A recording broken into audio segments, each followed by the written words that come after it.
Yikes. She's going to feel better almost instantly just from that coming out of there. You can see that little plug of debris that was holding all that pressure in. Now we got to get a block in that other claw, and we'll go back to work to open this up. Because of this, look at the split in that toe. The problem's going to be underneath there, so let's get started on this and show you exactly where it is.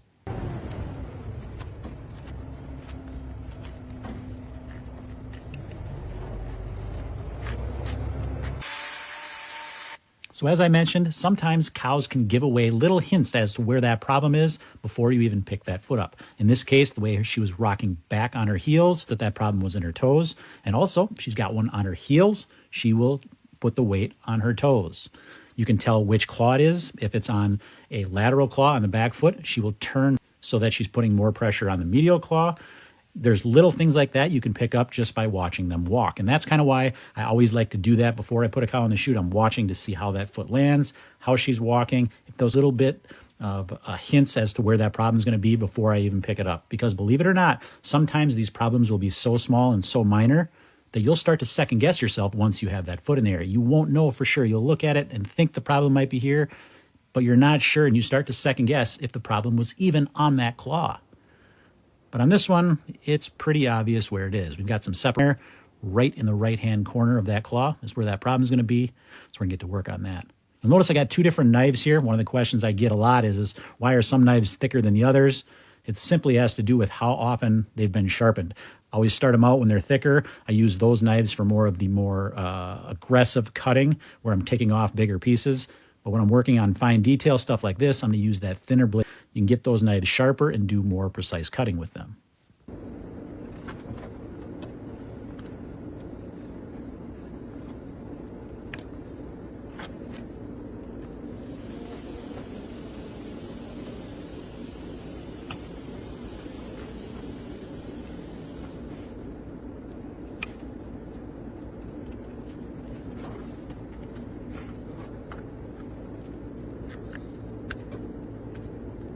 Usually when I'm filming a trim, I try to be a little bit more cognizant of where I put my hands in relation to the camera.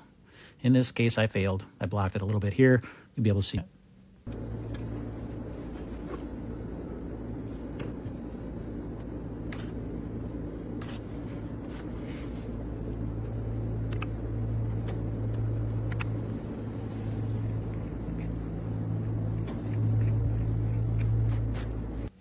This dark colored horn right here is just some staining.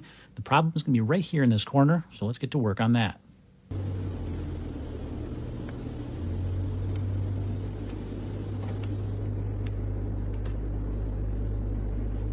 When you have lesions in and around that toe triangle, oftentimes they are going to be associated with some pronounced lameness in that foot. Here you can see that horn is starting to push up a little bit. The reason that is because when that cow takes that step, it's putting a lot of pressure toward that toe area. And obviously when you have a lesion in that little spot with a lot of pressure there, it's going to cause that cow to try to step differently to try to alleviate that. So that's why you're going to see that pronounced lameness. Every time she puts that foot down, there's a lot of pain associated with that. So she tries to lift it up and tries to weight onto that other foot. So in this case, because it's right along that white line, that horn is actually working its way into that corium. It's like pushed right up tight against it, and that also makes it painful. You can see here, watch, as that pressure escapes from that lesion area. Yikes. She's going to feel better almost instantly just from that coming out of there. You can see that little plug of debris that was holding all that pressure in. Now we got to get a block in that other claw, and we'll go back to work to open this up.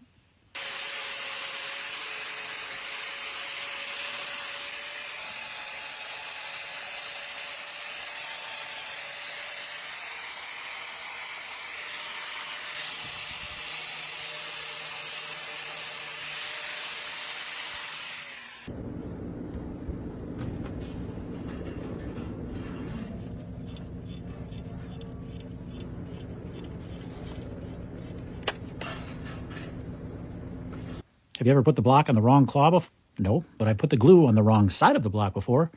In that case, you have to start all over.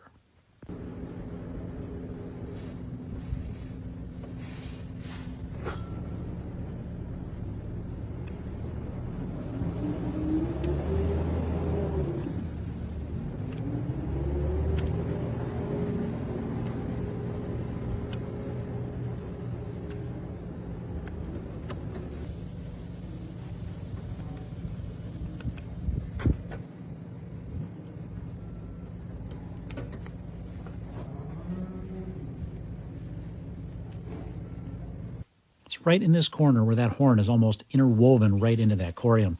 It's these corners or these areas that can be really particularly difficult to work in. But you need to get that horn that's pushed up into that corium there, because that's what's causing a lot of that discomfort. You can see some area there that's starting to bubble up. That's the area where we've got some separation underneath there, and that horn that's intertwined into that corium. So we got to tease that away, try to get all of that loose horn out of there so we can get this cow back on the mend and take care of that discomfort that's bothering her.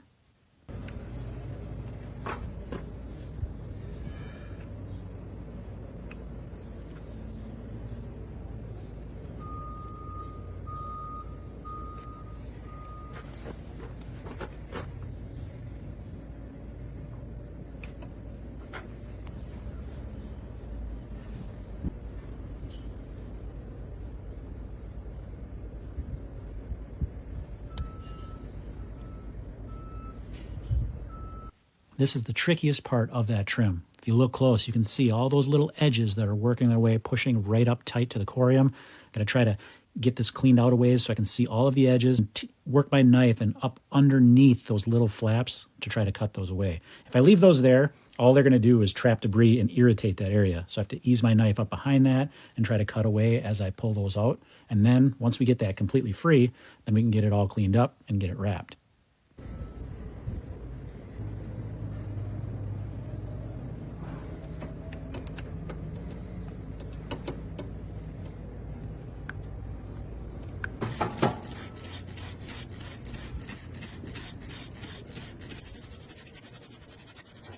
Now we can get that salicylic acid wrap in place. Now, salicylic acid things. Number one, it's going to exfoliate that area, pull away any of the damaged tissue that might be there. Another thing that's going to do is it's going to provide some pain relief, some localized pain relief to the area. And another thing it's going to do is